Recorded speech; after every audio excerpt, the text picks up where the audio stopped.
Okay, so we're going to jump straight in. Welcome, welcome, welcome. Super excited to get you guys flying. So give me 2 seconds. So you guys have been patiently waiting. I'm excited to jump into this and help you today. We're doing things a little bit differently. We're on 2 different devices. So we've got one lot of you in a private meeting and the other one in the Zoom meeting. For people on the Zoom meeting, you guys have needed your passcode to get in somehow. My apologies for that.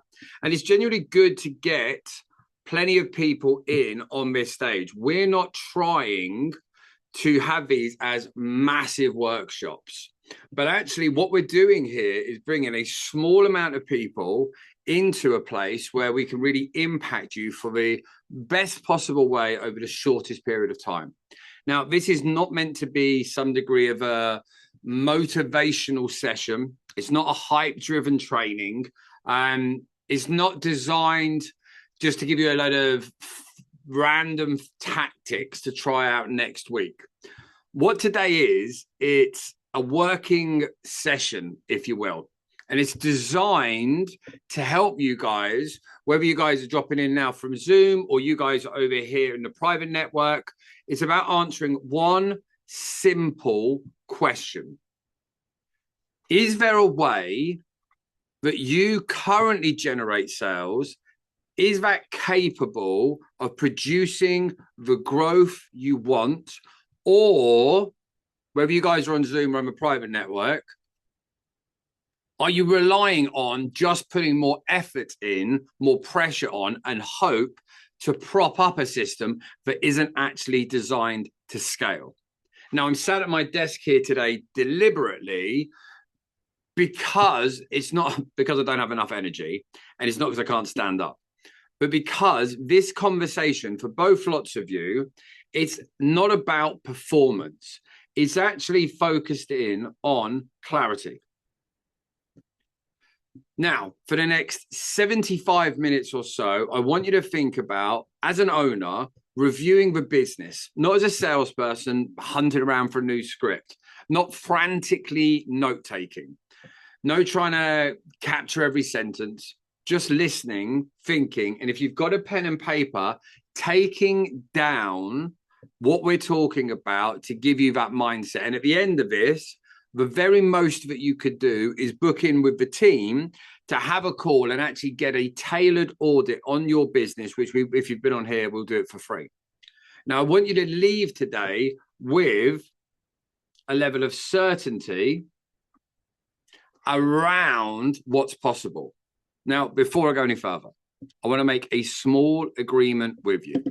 At some point today, something will land. Whether it's you guys watching it back, I think there was 70 people on there, whether it's you guys are just sat in on Zoom, or whether it's you guys in the private network, there's going to be something. It might be a sentence, a diagram, a realization that's something slightly uncomfortable.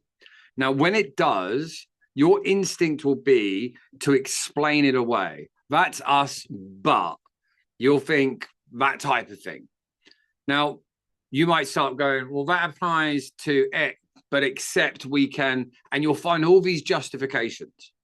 When that happens, I want you to pause and I simply write down what came up, not to judge it, not to fix it, not to justify it, just to acknowledge what's actually happened. Because clarity only matters if you're willing to have a look at it. Now, let me start with something pretty clear, I guess, early on.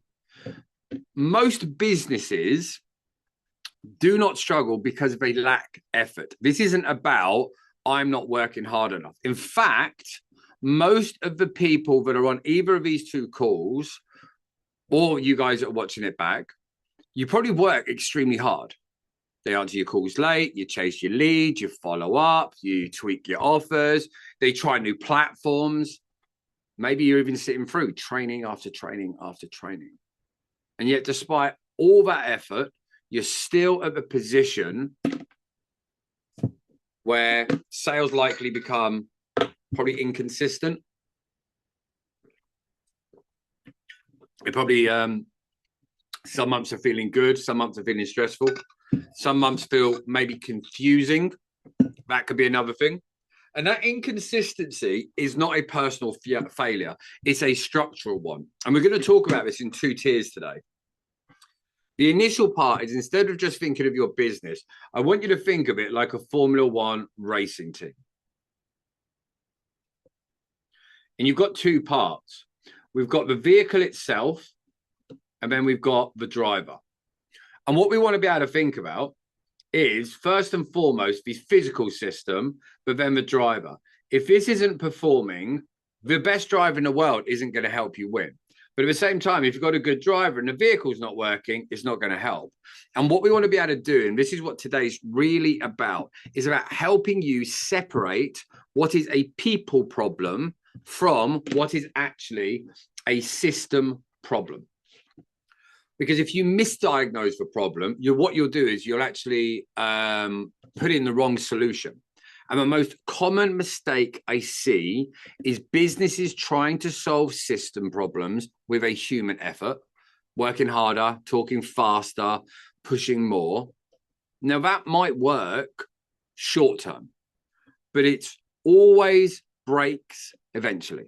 Now, I want to show you something super simple. And what I'm going to do is I'm going to bring the whiteboard in, because I think this is one of the easiest things that we can get into. And this isn't a complicated diagram, and it doesn't need explaining in massive detail. But you guys in here, I know, by the way, and I'm sorry for you guys who are going to watch this back on the replay, a lot of people couldn't get in because of the passcode. I think the team sent it out.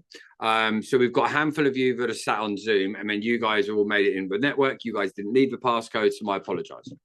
So if you're watching back on the replay, I apologize. So what I want to do is think between two different realities. On one side, we have a business that struggles with inconsistent bookings or appointments, right? You get your leads come in, but not enough of them. But the number is too low, right? Then you've got not enough of them actually going from this stage into an appointment, or appointments get booked and then they don't show up, right? That happens. Calls happen, but when the price resistance shows up early, the deals just seem to drag on. Decisions end up getting delayed, and you end up just taking more and more and more time following up.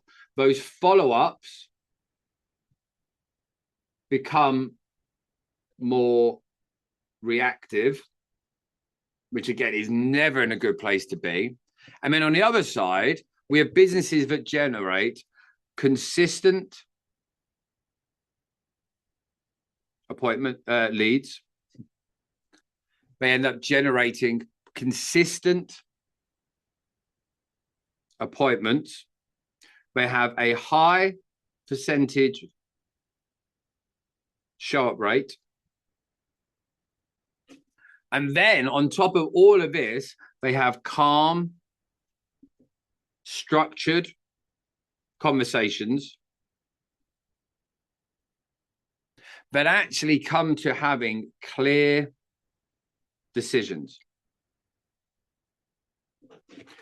Not because the prospect is making it easier, not because the market is better, but because the system, go back to the vehicle, creates an increase in momentum.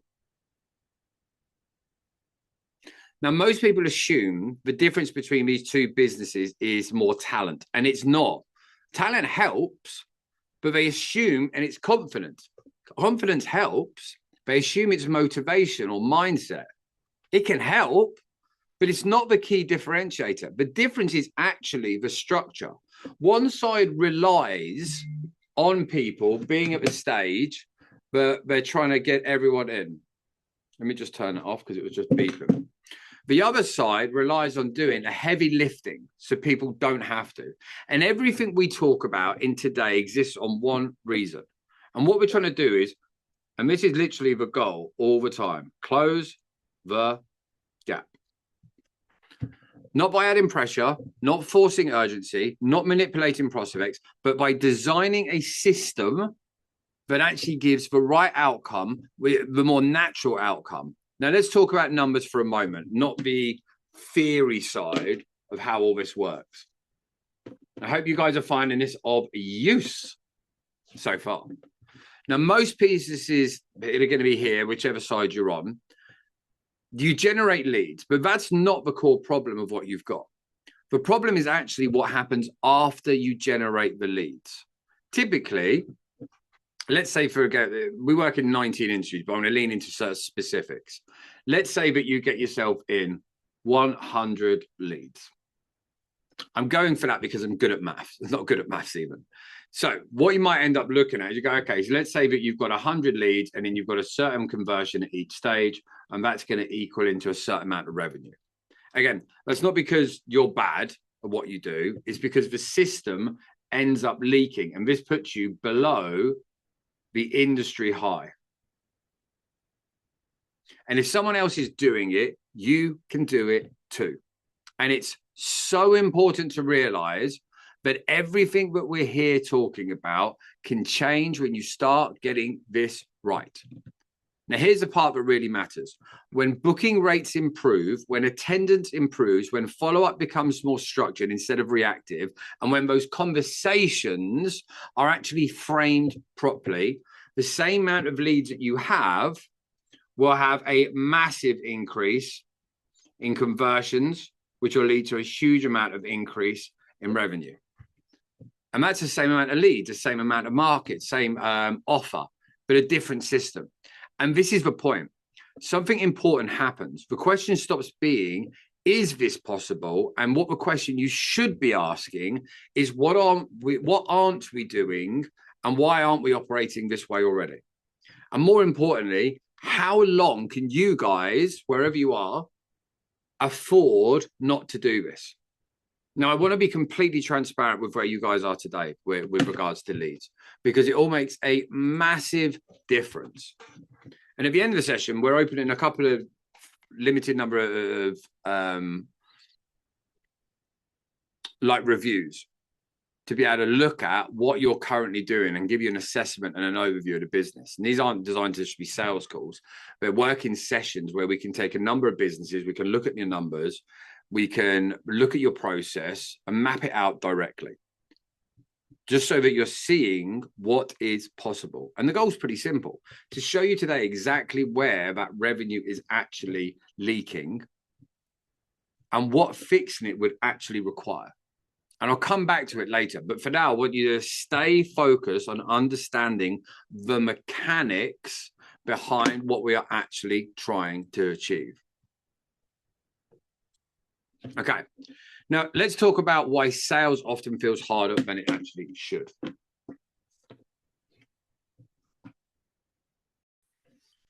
Now, not because of price, not because of trust, not because of objections. They actually fail because the prospect is still cold. They end up entering a conversation at 20, 30 degrees. So I want you to think about it. Have like a thermometer of interest.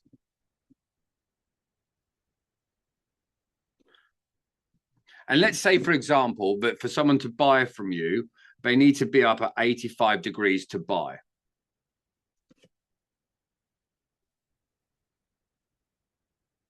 Okay.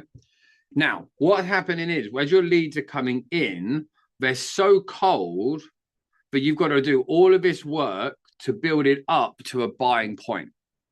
Now, high-performing businesses, they don't do that. They warm prospects before the conversation actually happens. That's through highly effective messaging, highly effective sequences, videos, automations, whether that's audio files, videos, explainer videos, text messages.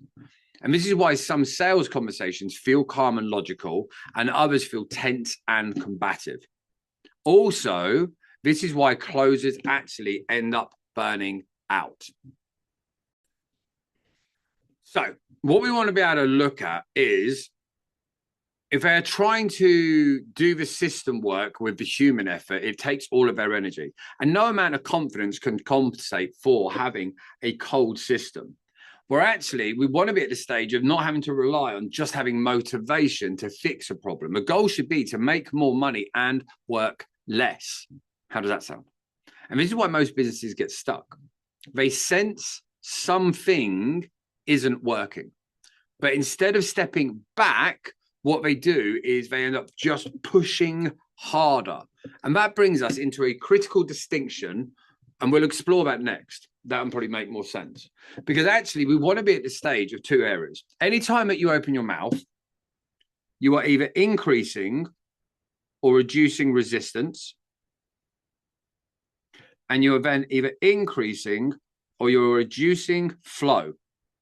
And this is why this is vitally important, because everything you have got right now is going to keep you guys moving forward. I know we're going to have some people joining in on the Zoom side. You're going to be coming in later. I think there's an issue on the passcode. My apologies. You guys that are sat on this side, I know that obviously you guys are here for the time. So if you see me messing around with cameras, that's all why. Anyone who comes in late, by the way, we're going to send out the recordings for this anyway.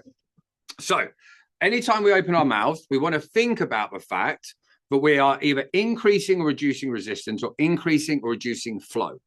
So let's pick this up by talking a bit more detail about that distinction behind what you are actually doing.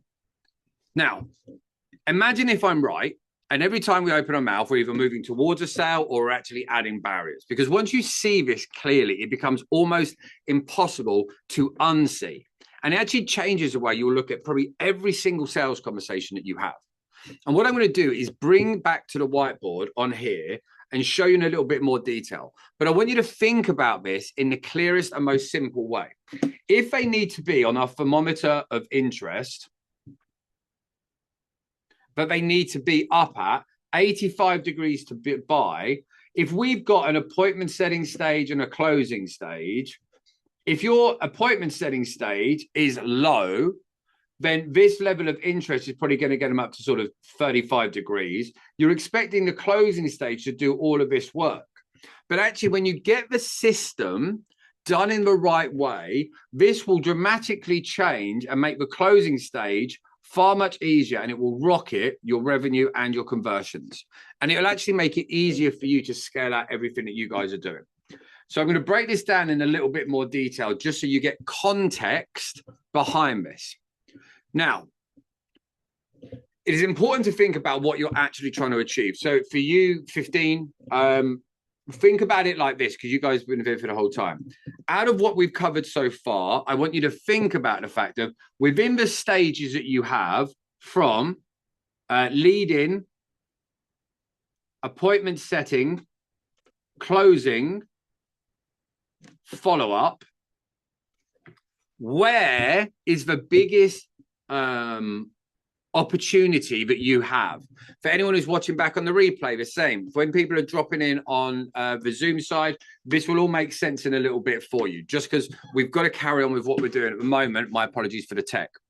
So every process creates one of these two things: flow or resistance.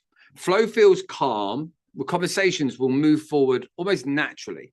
Questions are answered without any degree of defensiveness.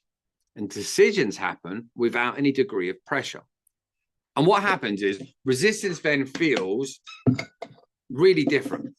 Prospects end up hesitating. They push back on price far easier. They're going to ask for more time. They need to speak to their partner because they've got no clarity, no certainty. And they want to go off and think about it. Now, most businesses assume that resistance means that the prospect is difficult or cautious or a messer or not serious. But it's actually rarely true. In most cases, resistance isn't created by the system. Resistance is created by the system, not by the person, as in not by the prospect. So you've got to go back to what we were talking about earlier. If we think about the Formula One team, if we have got the vehicle and we have the driver, and we know that any action that happens is going to either increase or reduce resistance, it is so easy throughout the process that if the vehicle, our automations, our offer, our client journey, of videos. If you've got these, but they could still have these and then still increase the level of resistance by them not being effective. But on the flip side, you could have a driver that's saying the wrong things, acting the wrong things, doing things in the wrong order. Again, is going to end up increasing resistance, and that's going to reduce the flow. And that's actually going to fill the anxiety for the prospect, which is going to leave them in a place of a lack of certainty. And that's why when prospects are pushed harder, when they're unprepared, when they are not clear, resistance is the natural response you have to realize. So we have to think about it in a more clear and concise way. If when expectations aren't set properly, hesitation will appear. When conversations happen too early, objection will feel stronger. And when follow-up lacks structure, momentum will disappear. So once you understand this, there's only really two options you're going to have. You can either keep pushing harder inside resistance or fix the system so that the resistance rarely appears in the first place. And everything is a form of avoidance, just dressed up as strategy, to be completely clear. So what we're going to do is going to slow this down. And let's make it a bit more practical. Now, most businesses are trying to improve results at the point of sale. They're focused on scripts. They're focused on confidence. They're focused on objection handling.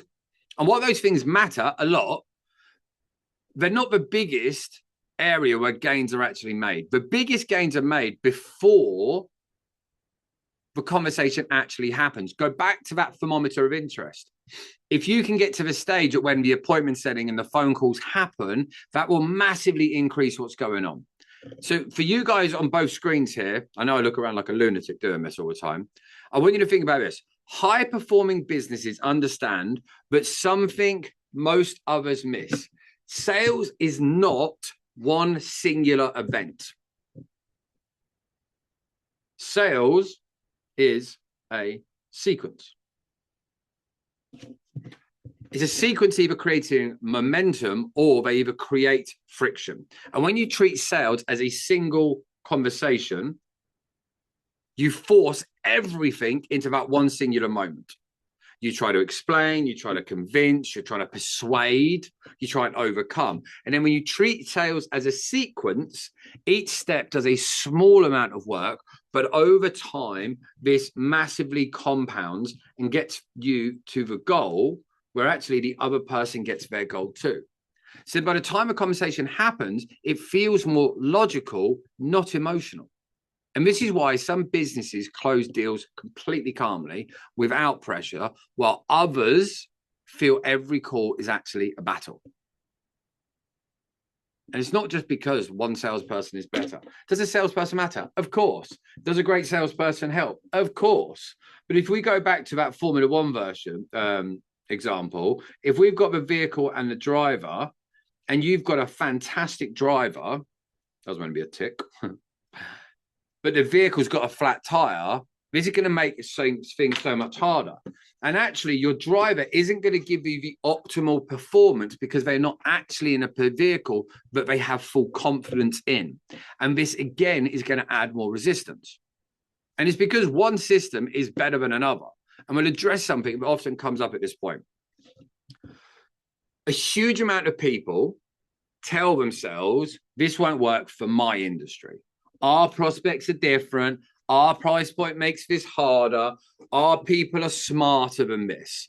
But all these beliefs feel true, but are actually just usually more familiar.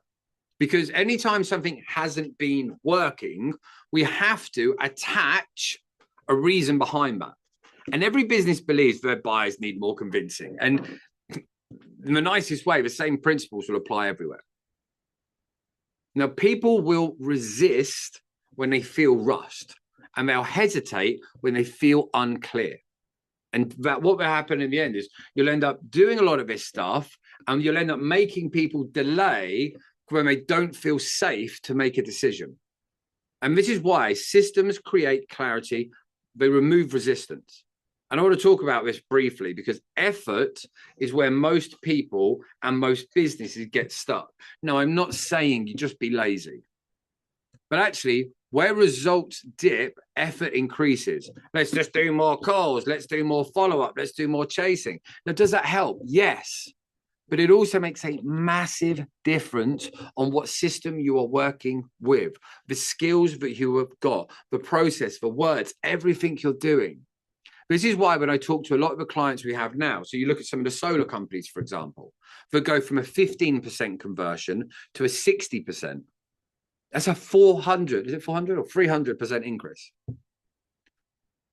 And we're actually making far more money, but actually working less. So we need to stop just trying to push harder. We want to stop thinking about this because the costs end up showing up later. You end up getting the burnout. You end up with inconsistency. You'll end up with everything else. My phone still keeps beeping, even though it's on silent. My apologies.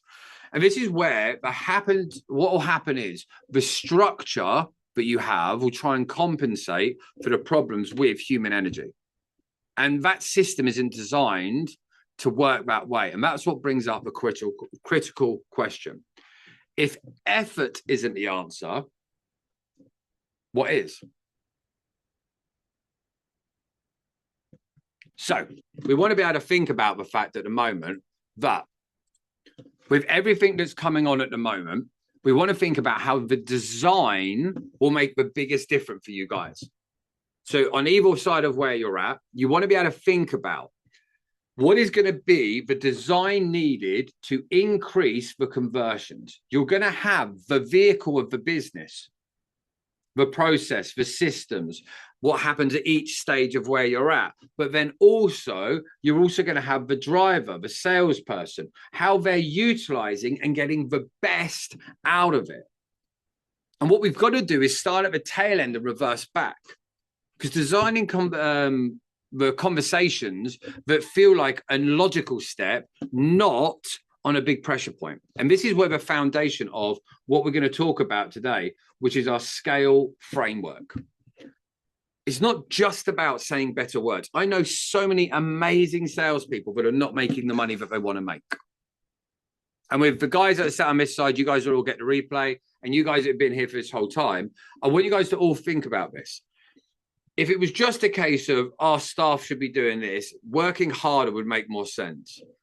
But if we're at the stage now where our conversions are lower than where the industry high is, that's coming down to a combination of the vehicles, so the business, the systems, the processes, the automations, and then the small tweaks and adjustments that your staff can be making, or you as a salesperson can be making. You can have amazing staff. Think of it like playing football. Let's say we've got our football pitch here. And you got your goals. I am, by the way, the best drawer you've ever seen in your life. Let's say you're in your own half and you've got all the other players scattered around and you've managed to zig and zag and go all the way through and you've got all these skills and you've managed to shoot and it's just gone wide of the bar by 5%. They've done all this work right. But if your shot on target misses, you still miss the goal.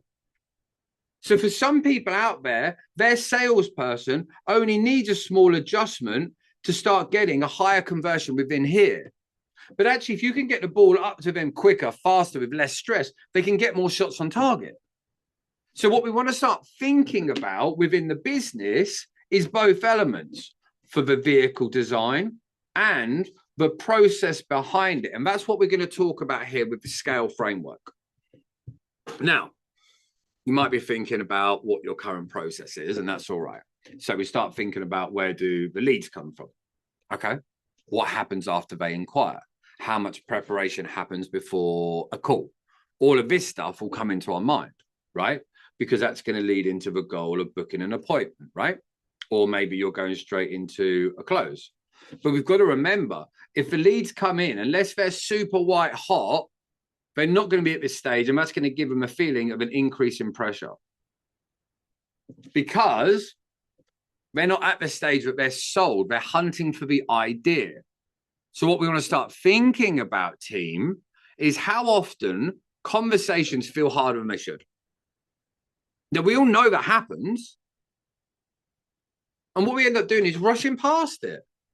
But just take a second. If you get a lot of conversations that feel harder than they should, that's because it's not being effective. Because awareness of this problem comes before the change. And I want you to think about this for a moment. When businesses don't change the system, when they don't recognize a problem, when they understand the theory, but they delay the decision to fix it. And what we end up doing is hiding away and going, I'll do this when we got more money in, when we've got this, once this happens, we'll do that. But it's a bit like going to the dentist when your toothache's gone. And what we end up finding is that business gears get, and I call about, used to having a limp.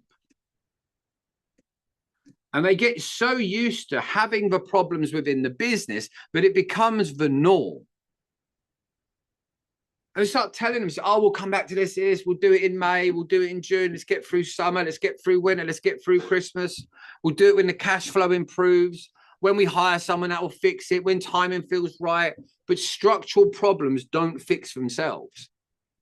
They actually end up compounding. And a lot of businesses now have been compounding the problems over and over again by 1%. Year in, year out. And you've got to remember, the cost isn't always obvious in a day-to-day factor, but over time, it's enormous. And this is why two businesses in the same market can produce radically different results, even with similar efforts. You guys must know it. There's people in your industry that are probably demolishing it. You can tell my coffee's gone cold because the heat temperature thing's gone. So what we want to start thinking about with this is, if there's people, guys, on both sides here, that have got inferior products, inferior company, whatever it is, but they are outselling you, you have to remember that that's on us. It might be your fault why your system isn't working, why the team isn't trained. But it's your responsibility to move forward from here. And what we want to start thinking about is within the scale framework, each point within this, what can be tweaked and changed to make the tail end have a massive spike in revenue and give you the ability to scale the business with confidence as well. And the whole goal of making an increase in money and working less. That's what we really want to see. And that's why we look at these solar companies, especially, that go 15% up to 60%, 300%. I think that's right maths. You can really get to have the business that you plan for all those years. And it helps to see everything clearly when you get this clarity, whether your current system is creating flow or getting you resistance. Because once you see it clearly, the next decision becomes far easier to make the change. So stay with me for a minute on this, because I want to jump into the next section of this, of how the cost of waiting, I guess, is probably one of the biggest hurdles that we have. And this is the same for your clients. And I want you to think about, when we're having this conversation now, when I'm talking to you today, when I'm showing you stuff on here, I want you to imagine yourself with the business, but I also want you guys to think about your prospects. Not emotionally, but practically. Let's talk about the cost of waiting. And this is for you and your business. You can talk about that, but also for your prospects as well. Because this is where most businesses quietly lose momentum. It's not through bad decisions, but through delayed decisions. And a lot of business owners, and I'm going to call you out on this, don't be upset, this is the way it goes, are not working congruently with what they expect their prospects to do. So I'll give you a prime example. One of my, a solar company we worked recently, a flooring company, a coach we've worked recently, an investment company we've worked with recently. They were all struggling to convert, and everyone was talking about, we want to wait, we want to give it a few months, blah, blah, blah. So the wait and the delay and the think about it objections were the main objections they got. But when I got on a call with that client, with each one of those people, do you know what ended up happening? They also struggled with making decisions when they spoke to me in the team. They also were this. And they are, and you are a mirror, and you will attract into your business exactly the same as the way you guys are. So if you guys get on conversations, don't make decisions. And this isn't whether you work with me, by the way. I'm not bothered, just to be absolutely clear. But this is just so true. And this is why I'm such an easy person to sell to. Because I want people to be easy to buy from me. So, for example, one of the solar companies we work with, he got on a call, had all the conversations, sat and spoke for an hour. No, I don't like make decisions. I don't make decisions this way. Cool. So we want to be at the stage out there at the moment where if you don't make decisions that way, how can you expect someone else? And you'll also end up with two categories. You'll end up with either sympathy or empathy in sales. Sympathy, you'll be like, yeah, I get that. I am the same. I do the same. So at the end of a conversation, when you want someone to make a buying decision, you're not congruent with the way that that person, what you're asking that person to do. But if you have empathy for someone, you can relate to how they feel, but you work in a different way.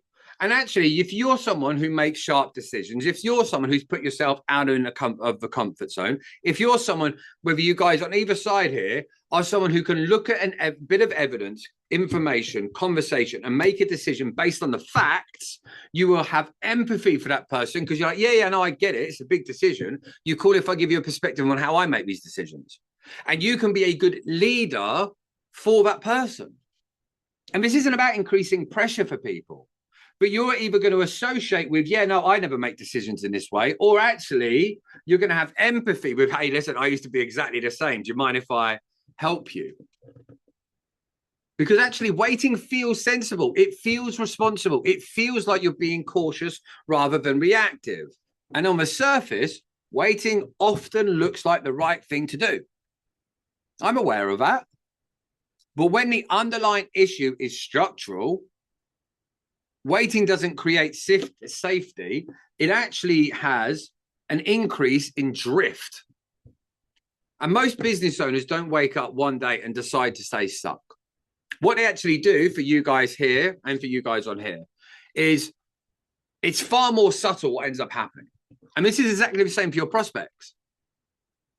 They notice something isn't working as well as it should, right? So let's say bookings feel inconsistent. People aren't answering the phone. Sales conversions feel harder. Follow-up takes longer, more energy than it used to. But instead of addressing the system, what we're saying, the process, the automations and all the other jazz, we just adjust around it. And what we end up doing is overcompensating in another way. Instead of fixing the leg, we just learn to walk with a limp. So what they do is do a little bit of this, they watch a free video, they tweak the messaging, they try a new channel, they push a team to work harder, start earlier, finish later, and they tell themselves they'll come back and fix the bigger problem later. But later rarely comes, because once you adapt it, once you've got used to walking with the limp, you've adjusted, and it now becomes normal. The early mornings and the late nights feel normal. The chasing feels normal. The explaining feels normal. Adding pressure sometimes feels normal. And when friction becomes familiar, the urgency disappears. And this is where one of the biggest bits of danger will happen for a business. It's not in crisis, but it's actually in tolerance for BS. And let me be clear. Doing nothing is still making decision. I'll give you a breakdown on this. What a lot of people think it is, and you're going to all love my drawing. So let's imagine this is the motorway, right? What a lot of people think is this is our current path, and they see that the new path is like a little dirt track that they are consciously making a decision to go on to get to their new path. So this is them making the decision to buy. They have to consciously make a decision to veer off. But that's not actually what happens in sales. And this is what, if you're going to take anything away from today, it's genuinely what I want you guys to think about. Instead of thinking of it in that way, I want you to imagine that the current path is more like a T-junction or like a fork in the road. And they're going to make a decision either way. They're going to choose to carry on with the struggle, the pain, the struggle, or they're going to choose the new path. But a decision is made either way. And a lot of people feel that a decision isn't made. Oh, we're not going to make a decision today. You are.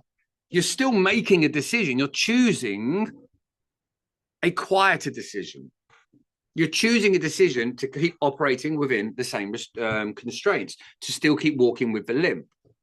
And a decision to accept the same leaks, the same headaches, the conversions, and all the other stuff. And this is what I want you to think about when you're having conversations with people. A decision to repeat the same month without any real big change. And this is why time is often the most expensive problem that we'll actually find with a huge amount of all this stuff. Not because things get worse massively overnight. I don't think I've got the book here. There's a book by James Clear called Atomic Habits. And he talks about in that the 1% incremental gains by doing stuff 1% better all the time. But actually, that's exactly the same in the negative. And this is why when you hire a salesperson and they come in all guns blazing, all like, yeah, this is great, I'm going to crush it. And a month down the line, they're like a shadow, a former person. And they didn't wake up that day. We like our branded little bottles, but they're quite cool, aren't they? But it doesn't wake up one day going, I'm going to be crap today. I'm not going to make an effort. What they did was they had an increase every day of 1%. And that 1% kept increasing. And that compounded every day. So we average working, 22 working days a month. And so you get that person come in, all guns blazing, all singing and shouting, hey, this is all great. This is all great. You guys can probably relate to this. 1% drop off, 1% drop off, 1% drop off. They're not even noticing they're doing it. And this is why time is one of the most expensive costs that we have, because things don't just magically get worse overnight. But just because they don't get better doesn't mean things are fixed. Nothing is stationary. Everything is moving either towards something or away from it. So it's either getting better or it's getting worse. There's no, it stayed the same. You might just not have noticed the difference. And this is why I want to put some more stuff on here for you guys to sort of get a bit more of a visual idea of how this works. And let's think about your current system, right? Let's think it's not perfect. We know it's not. And I'm going to have to just go around on an average because you guys that have joined us on here, which again, my apologies for what happened with Passcode. You guys that are on here that are coming earlier. There'll be a wide range of businesses, but most people are going to be selling over a 1 or 2 call close. And when I say call, it could be face-to-face, it could be Zoom, could be phone. So you're going to have your appointment setting, and then you're going to have the sales. So that could be face-to-face, could be Zoom, could be phone. You're going to have leads coming in at the front end. So it's going to be around that, right? Now, you know how much effort is required currently to hit the numbers that you've got right now. But now imagine that system has got 3 or 4 leaks. Nothing dramatic, just inefficiencies, missed bookings, no-shows, follow-ups, things that fall through the cracks. Now, each one of it on its own feels quite minor, but combined, they really cap the growth at what we're actually having. And this is why the only way to get growth, we end up feeling like it's just make more effort, put more leads in. This is what everyone talks about, right? More leads, right? More hours, more pressure, right? And that follows, and that works until it doesn't. Because this all has a ceiling. I can never spell ceiling. Right. This all has a ceiling. And the moment that businesses do this work and they get a slight increase, they think just keep doing that as if it's just endless.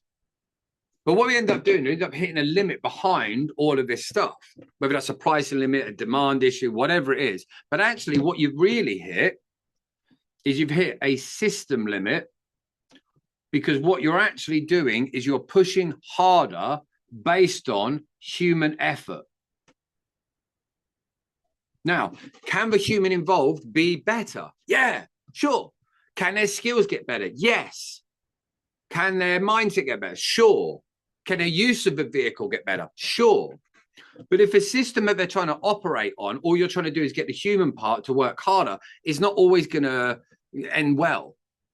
And pushing harder at that point just accelerates the burnout you're going to have. And what do you reflect on this? Not on what you now sort of know, but actually more, I guess, how you guys feel.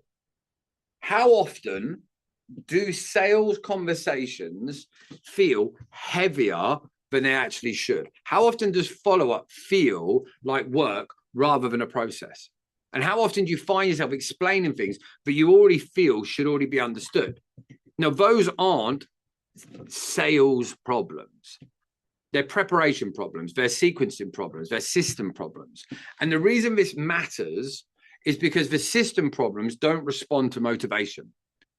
And what we end up trying to do is cram it into the person who's selling, whether you guys are selling or whether your team are selling. Now, what we want to be able to do is, yes, we want to fix the vehicle's systems. So the vehicle means you can travel further, faster. But also, if we can help the driver get the best out of the vehicle, this is a compounded thing that's actually going to massively increase revenue and conversions. Because your driver, the salesperson, is going to become so much more effective because they're going to have the confidence to push the vehicle more. And the vehicle is going to do a load of heavy lifting. Think of it like trying to go from London to Birmingham. And you're like, oh, well, just run. Yeah, that's fine. But if you've got a vehicle that could get you there faster, it takes less of the effort and you can then focus on the skill. And this is where most people get uncomfortable, because actually fixing the system itself actually requires decisions. You've got to make decisions around structure. You've got to be prepared to give up the good for the great. And you've got to make decisions around the process. You've got to have decisions about letting go of habits that feel familiar, but they're not effective. And this is why most businesses stay in the middle. And actually, this is why when you guys are selling your product or service, or whatever it is you're selling, most people don't actually care about the product or service. And this is why businesses stay in the middle. We get caught up on our product and our service. No one ever wants to pay me, ever. They're paying because we fix a problem. And they know there's something needs to change. And you've got to start thinking about this for your prospects. Instead of thinking about the product, we want to think about the product is actually a vehicle to a place. Now, that might be fixing, I'm so good at ticks, a problem. It could be about achieving a goal or something like that. But they only care about the product because of this. And this is why it's so important to get this right.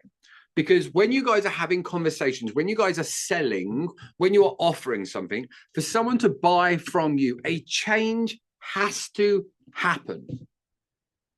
And you want to almost think of it, and I do it when I'm in calls with people. I feel and I sense a switch click in them. And it's going to make a change in one area. It's going to be either a change in belief. Maybe it's going to be a change in misconceptions. Maybe it's going to be a change in a fear. Or maybe it's just as basic as knowledge. Now, what a lot of people latch onto is just increasing knowledge. And that makes sense. They might need to know a little bit more. But actually what they end up doing is just pitching the benefits and the features of the product. But actually, for a lot of people out there, that's not really what they need. What they actually need is they need to have a change. Prime example. The beliefs that you guys all have right now, most of us don't know where we got that belief from. Sometimes it's from someone who's just really eloquent, who's actually a complete numpty. And so we might have beliefs now that we have to let go of to be able to move forward. Now, it doesn't matter how logical or illogical those beliefs might be. Prime example, my boy's 11 now. When he was younger, when he was like 5, he was scared of the dark. That was a belief that there were monsters and the boogeyman and all the other stuff. Now, if I told my son, don't be scared of the dark, he might go, all right, Dad. But inside, he will still have that belief. So for me to get him to not be scared of the dark, I had to have a change in his belief. And the way for me to do that was to lie in his bed when he told me he was scared and look up and see what is it that he's seeing that might be making him feel that way. And he had this massive Nerf wall and all these teddies on top of the wardrobe. And because of the way his lamp was, it genuinely looked mental. These stupid teddies that were on his wardrobe all had guns and knives because of the Nerf stuff. And they looked like they were trying to jump off a wardrobe to kill him. So I'm not surprised he was scared. But once we found out the knowledge, we overcame the fear, we managed to switch up the belief, and we can overcome the problem. And a lot of us in our business, we're not focused on doing this within there. What we actually start thinking, we start justifying, oh, people should just know, people should be ready to buy. But a lot of people, they're not even aware of the problems that they need to overcome. They don't know what the changes are that need to happen. We've got to remember, the system that we have creates resistance a lot of the time at small scale. And a lot of people don't know what they need. And that's where we have to be the experts to help them. This is why scaling without redesign is so painful. I want to talk to you a little bit about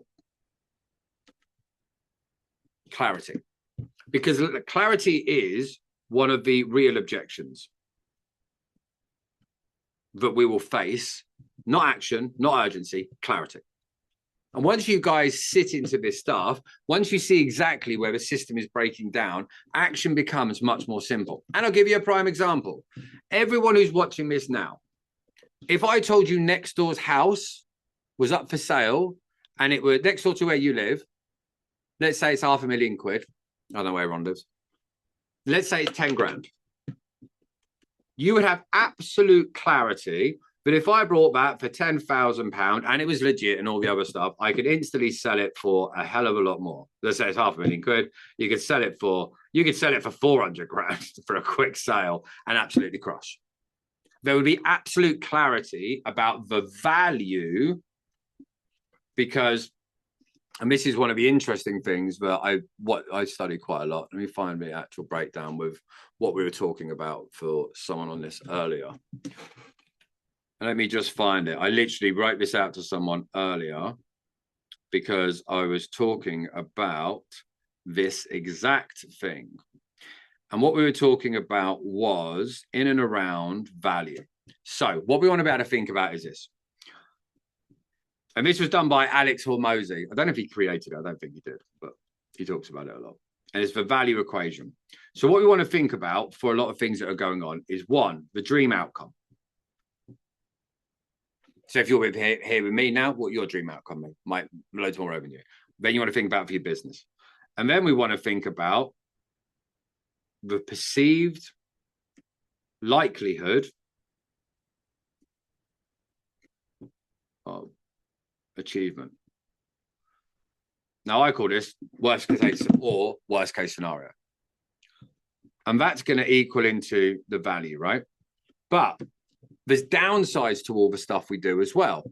This is what happens to a lot of people with us. So, for example, you've also got to work out, divided by the time delay it's going to take to get the results, times by the effort and sacrifice. So I'll give you a prime example. Working with us. We do a lot of done for you stuff. That's great. That's low on the effort and sacrifice. Right? That's low on the time scale and it helps you get your dream outcome and it's going to increase the likelihood of success. That makes it more valuable. What else also has to happen? People have to make the effort. They've got to be prepared to say new things on the call. They've got to be prepared to do a few things differently because if they've got an increased amount of effort and sacrifice, All the other things might be there. But if someone isn't prepared to do that one thing, the perceived value is completely different. Because they might go, I want this. I believe it's going to work. I want a time delay, but I'm not prepared to do any effort. It would be hard for people to make the buying decision because they don't put any work in. So then you can think about this within your guys' businesses. What could be the hurdle that they face by making a decision to be there with you? And this is when it happens, whatever, you stop blaming effort. You start actually fixing things in the right way. And this is why later today, when we talk about a new system, it's not about just on implementation. You've got to design it right and then implement it. It's not just about working harder. And I genuinely mean this. Do I want people to put a bit more effort in for a period of time? Yeah, sure. Why not? Of course. But it's because you've been given a different structure and plan and process behind what you're actually going to do. So actually working harder for 6 weeks so that you can spend the next 2 years working less sounds great to me. So what we want to start thinking about is inside of each part of the scale framework. Now, for some of you out there, if you're at the stage that you're doing a one call close, as in lead in, they have a quick chin wag for 2 minutes, you go and see them and you try and close it. I genuinely think if you're looking to scale it out and improve your conversions, you're far better doing it this way. So S, source high quality leads. Now, this is where everyone gets their head all in a flurry, because this is what everyone thinks. That's just what we need. More leads. And yeah, fine. More leads help. But we also need to think of the next lead. Converting those leads to appointments. And then we want to start thinking about aligning the person in the shortest amount of time and closing. And we want to start thinking about leveraging follow-up. And then you want to think about how to expand the revenue.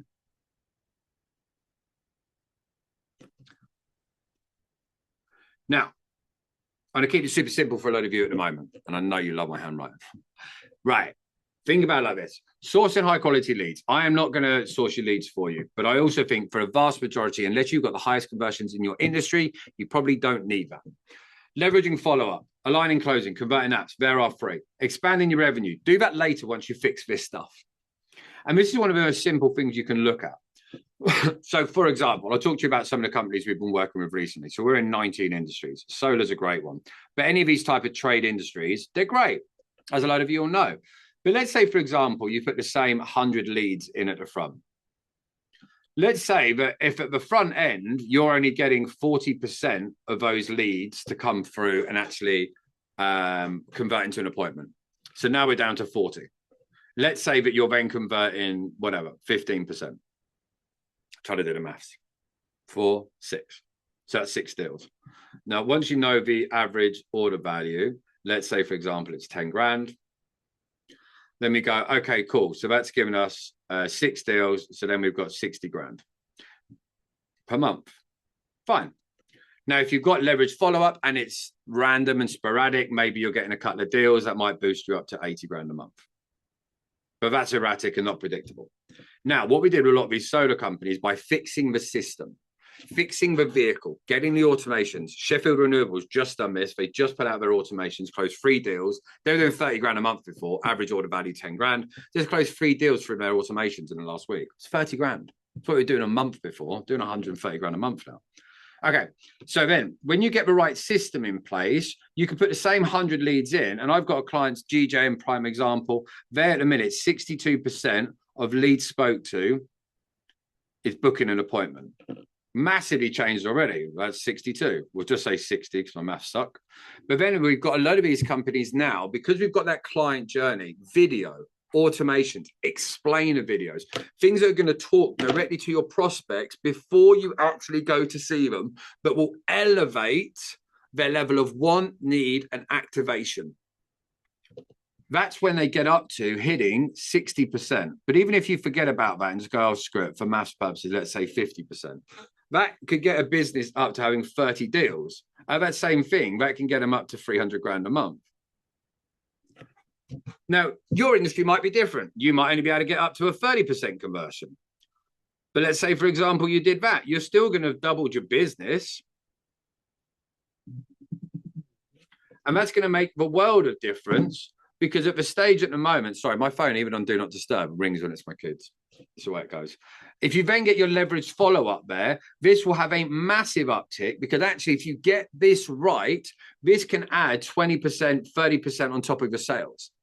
So what will happen with a lot of companies is at the start, when they're aligning and closing, this might not be as good. It might only be 25%, but they'll crush and they'll add another 25% into here, because they get really good at following up in the right way.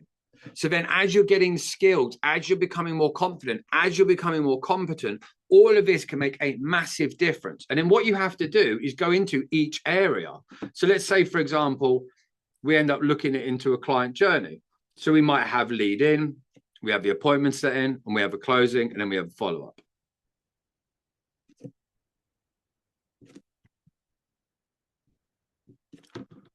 Now, here's the problem we have with a vast amount of businesses out there right now. Just by doubling the leads that you've got, that's double the amount of work, double the amount of effort, double the amount of phone calls, double the amount of people aren't answering the phone. And if you've got people, it's your business or it's your team, they're likely working hard already. And what you're doing is you're just trying to rev more out the engine without actually giving it anything more to work with. So guys, this is where you want to start thinking about, is within our section at the moment, the likelihood is the big hurdles you have, the objections come here in the end of your closing stage. And that's because if we go back to that thermometer of interest, you've done all the things you thought you needed to do. You've got to the end and you're like, so you try and close it. And this is where all the objections, the think about it, the price, time are all going to rear their head. But that's because you're focused on objection handling, where actually you should have in your whole sales system a structure and a plan that is going to talk about all of these areas and change, like we said earlier, the beliefs, the misconceptions, the fears, the worries, all of that stuff, as well as increasing the knowledge. And actually within this process here, this is what I call the DMZ, the dead man zone. These gaps in your sales process and in nearly every business we talk to, completely underutilized. Now, think of it like a well. If I've got a pump to get the momentum, to get the water out of the well, what happens when I stop pumping? The pressure is going to drop. Now, when you're in a thermometer of interest, what's going to happen if you're not consistently working through this? There, the level of interest and want and need is going to drop. But actually, by getting far better with what happens after your lead comes in, we do this really well with some really cool videos, explainers that actually aggravate the itch. It talks to exactly where they are now, where they want to be, etc. Then throughout this gap here, there's automations, there's text, video. We've even used podcast episodes to be able to get there. Now imagine what happens when they get a phone call here to book up an appointment. The level of interest is far higher. Far higher. Your appointment setter also has far more to talk about because they've had all this stuff going on. Did you watch a video? What did you think about that? Did you feel this? And what happened here? And actually their thermometer of interest is higher, but actually their knowledge is higher. New beliefs, new ideas. Here's where the problem goes wrong. If you don't do this, when you change someone's belief at the tail end here, if you do it right now at the end or in this closing stage, they haven't owned that new belief long enough to have confidence about moving forward. But if we can get a change in belief in this early stage through our automations, for our conversations, this appointment is far likely to convert and actually do exactly the same with our DMZ between appointment setting. So now when they get to the closing stage, when you or your salesperson is out there having the face-to-face, having the conversation, it is more of a formality rather than a sales pitch. And what you're doing is you're reducing a huge amount of the resistance into this. Now, here's the great thing. When you end up with a really solid structure behind this, it is far easier to then scale this out with more people. because you've got a process behind each stage that is filled with all the automations. Can't write sideways. It's actually not bad. Look like a baby's done it. And so now you can have an effective process. But if you don't have all of this stuff going on, as you put more people in, it all becomes an absolute mess. And this is why when you guys are working out what you're trying to do within your business, it is vitally important that you start working out what is going to happen and when. And what we want to do, think of it like a locational pin. Within that client journey now, we want to start thinking about from the start of time and buying. Let's say that your average buyer is 50 years old. And now let's say that they've lived their whole life. All the good and the bad has happened in life. It's gone good, it's gone bad, it's good, gone, it's gone bad. All this has built out their beliefs. Now you pop up in their life because they've got a problem that they want to fix. Now they bring all this baggage into these conversations. And actually your goal isn't to ignore this and go, don't see it, just keep going. It's actually to help understand where they are now, where they're trying to get to, and how you can bridge this gap and make it a shorter period of time so they buy sooner. But also in a way that they are happy to do so.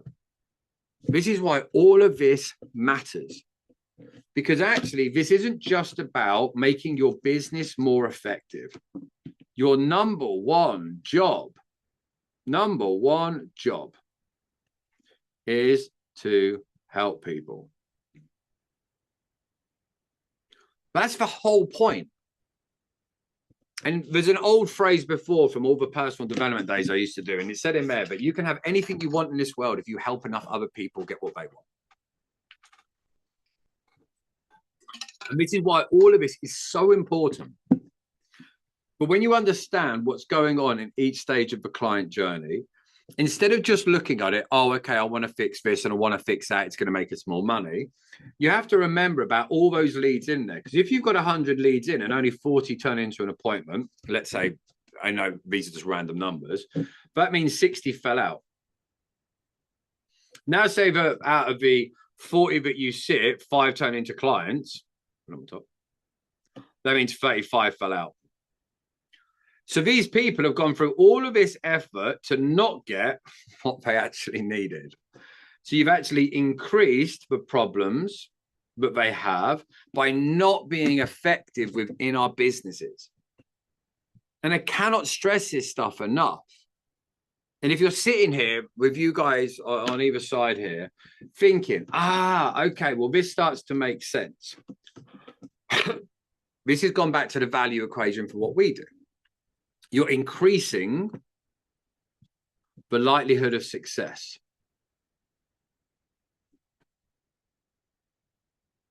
And all that we're doing on this workshop is helping you guys have a change in belief, knowledge.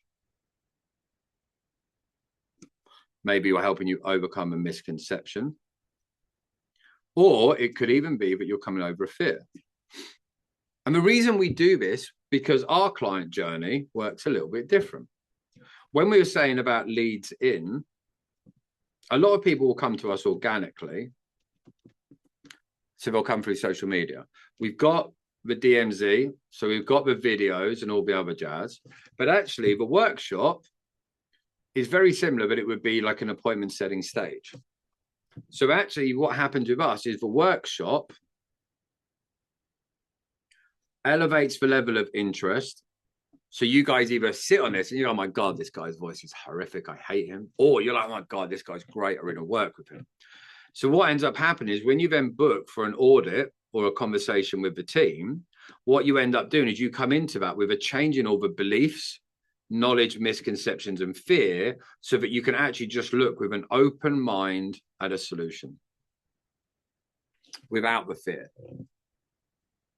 And what a lot of us are doing within our businesses, we're not doing the same thing for our prospects. So we're not giving them a good enough opportunity to talk in a way where they feel open and honest, and they can sense that desperation in the conversations of where we're at. And what that does, it goes back to, like we said earlier, it increases the resistance and it reduces the flow of a conversation. And what ends up happening for a lot of people, this is where we end up dying on the hill on the think, oh, I can't spell today.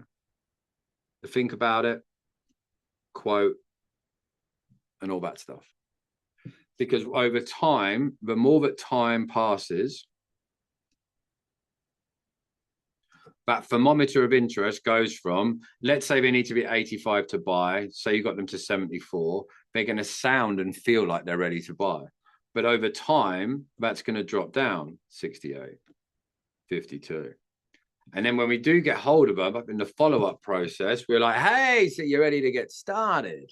And they're like, no, I'm all right. I'm going to think about it some more. It's not the right time. Because what we need to do in that follow-up process is we need to increase the interest, because we recognize that the thermometer of interest will have dropped down more.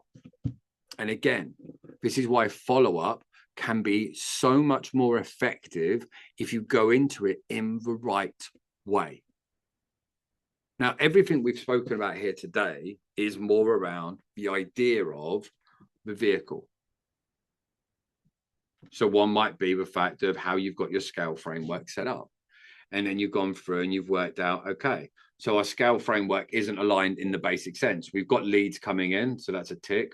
Maybe we're not doing any conversions, converted to appointments. Maybe we're aligning closing. We don't really have any follow-up. We haven't even worked this out. Okay, cool. That's what we need to fix first.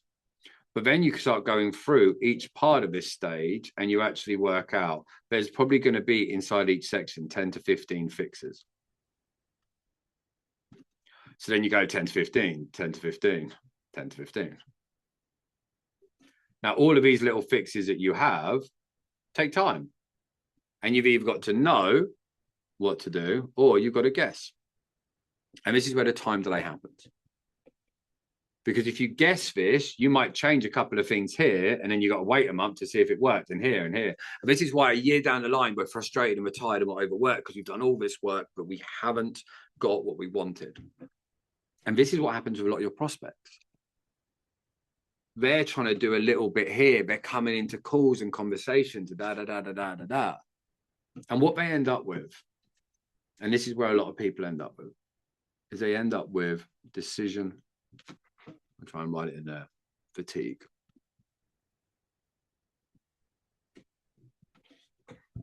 A load of you watching this webinar today, you 15, a couple of you on here. The vast majority of people, before talking to me, before coming on a webinar, a workshop, however you want to describe it, will have spoke to other people. And they're hunting for something.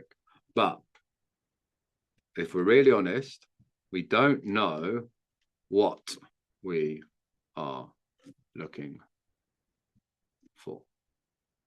And do you know what? Our prospects are the same. And so what happens is they end up on a loop of watching, think about it, watching, think about it. And this just gets heavier and heavier and heavier and heavier.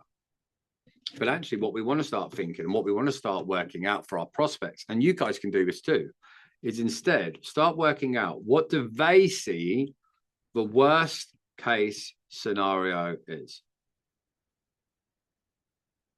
So I'll give you a prime example. Let's say I'm going to sell I've got a car for sale and it's 30 grand. Now, if you know that car legit, or everything works, 30 grand, and that's a legit price. If I'm selling it for 20 grand, the worst case scenario is you could buy it at 20, drive it for a couple of months, sell it in a rush and still make money. But if I'm selling that for, let's say 29 grand, it's not as easy a decision. And we want to be at the stage, but for your prospects, for your buyers, for the people that you're talking to, that they see that the worst case scenario is better than keeping the money or staying the same. Prime example, we spoke to another company recently, and we said to them, we asked them, what do you think the worst case scenario is going to be? Let's say we're 6 months down the line, you've worked with us, blah, blah, blah. What do you think the genuine worst case scenario is? He went, I've got no idea. I was like, do you think you make a deal a day? He went, probably not. Worst case scenario, we might make a deal a month. I'm like, okay, cool. So if you think the worst case scenario is you make one deal extra a month. I went, why do you think that? And he spoke about it. We spoke about it for a couple of minutes. I was like, okay, cool. And I was like, remind me, what's your average order? I always write AVO, average order value. And he's like, 10 grand. I was like, okay, cool. What's your profit margin? He's like, 25%. I was like, cool. So that's 2.5 grand profit per deal. And you think you're going to make one extra deal a month. So that's going to give you 120 grand extra in revenue, 25% margins. What's that going to be? 24 grand. So you think worst case scenario today, if you worked with us, your worst idea is not negative. Your worst case is you're going to make an extra 24 grand. He was like, yeah. I was like, cool. What should we do from here? And he's like, crap. He went, yeah, no, that makes sense. He said, because if our best case scenario is we get to 350 grand a month extra, up to 350 grand. That's our big goal. Great, we've got a big goal. But our worst case scenario is still greater than staying the same. It's easy for that person to move forward. And for a lot of your prospects, they don't know what the worst case scenario is. A lot of people think that the worst case scenario is negative. They might lose money, lose time, lose reputation. They might look like a fool, might get screwed over, might get scammed. And actually, when the worst case scenario is negative, it becomes really hard for anyone to move forward. And so what I want you guys to think about is this. In your life, in your conversations of everything that you're trying to do, instead of just working out, one, what is the big goal? So you want to work out what that goal is. And it's not like the physical goal, but actually what the impact of that goal will be. And then you start working out what the worst case scenario is from their eyes. We can't tell them. They have to tell us what the worst case is. And you've got to get to the stage where they're honest. When you work out these two areas, it is far easier to get that person to make a buying decision because they're technically deciding for themselves what the worst case scenario is going to be. And what this does, it makes all the conversations feel lighter. It's half the battle. It makes decisions happen faster, effort that actually produces a return instead of actually getting resistance. And this is the thing I think, if we can stop sales feeling like a constant push and it starts feeling like a simple set of stepping stones where they willingly and want to move forward, everything becomes easier. Because they're arriving prepared with the right tools that they need to actually move forward. This is one of the things I think for a lot of people we need to start getting right. And if we start putting the focus, the spotlight onto them, and we start meeting them where they are now, with the barriers, the baggage, the fact they might go with one of your competitors, and you won't die from that, you'll be all right. All of this stuff makes a difference. I talk to people all the time. And we had a guy, it doesn't happen a lot, we had a guy last month, just before Christmas. And he's like, I've got off with one of your competitors. I'm like, all right, who did you go with? And he's like, I don't really want to go into it. I said, listen, we're not trying to tell you off or moan about it. I'm like, I'm really pleased because our focus isn't buy only from me. My job is to help you. And if you spend a bit of time with me and you go off and work with someone else and you get your problem fixed, I am happy for you. We're not desperate, but we need the business. We don't need to do these workshops. We don't need to do these webinars. If we don't bring any new clients on for the next 3 months, we're all right. And that lower level of intensity around not needing it because we are focused on them makes everything easier. And you go, yeah, okay, well, it's easy to say if revenue's good, but also it's the intention behind it. Because now when we're in conversations with people, because there's a genuine want to help move them from where they are now towards their goal. So let's say that I've helped them for this period here, and now they've gone off to my competitor and they're going to get to their goal. The time with me was still valuable. And because you're not desperate, what you're getting them to do is make a decision to change. And once they've made a decision that I will no longer stay in where I am, I'm going to move forward, then they've got to choose between you and then maybe some of your competitors. And the goal is when you do this in the right way, more people are going to lean towards you than your competitors. Because I tell you what, the one deal that we lost like that last month, we have probably gained another 7 because the competitors were all coming across desperate. And if someone spoke about someone else, it's being negatively or this, that, and the other and try and justify. But we're focused on actually getting them to their goal. And do you know what also this works with? This helps when we get to the E of expanding your revenue. Because the better relationship you have for the people that you do this in the right way, the more referrals and introductions and conversations that you're going to get. And it's one of the biggest things for a lot of people that they forget. It's not about just this one job, but it's about your reputation and being who's out there. Who are you helping? How are you helping? Where the conversation's going to go? It all makes a massive, massive, massive difference. Now, over the space of the last 75 minutes, I don't know what it's been, maybe it's a bit longer. We sort of spoke about how sales performance is rarely a people problem, right? It is a system problem. But also, I want you to remember, get this right. And again, why are we on this workshop? Because you can go and do this yourself. I would have helped you, right? Or you can get us to do it and it will happen faster without the guesswork and all the other stuff. You can just get involved and talk to the team. But also what I want you to remember on this is once the system is right, scaling is easier because all you've got to do here is get the right training for the team. Now, for example, you might have a sales team. You guys might be doing all the selling yourself and you want to get a sales team. But actually, all this becomes easier because once you've got the right system in place, the right conversations in place, the right structures in place, the right training in place, everything becomes easier. And if you guys have enjoyed this today, and I hope you have, and again, I apologize for the people that didn't get on because of the thing, we're going to send it out. For the, whatever it is, 18 of you that are here, get in touch if you want help. You can go to conversationstoclients.com, book a call. You can come for the DMs or just reply back on the CRM. Or go and do this yourself. Like, genuinely, do I want to work with more people? Yes. But actually, you can get there on your own. It might just take longer. And for a lot of my clients, a lot of people work with us, they pay us because it's a cheat code to cut down the time frame. Because what we do is remove the guesswork from doing it yourself. So I hope you found this of use. Go and have a fantastic rest of your day. And I'll see you later. Zoom people, we'll send this out on there. And then you guys out here,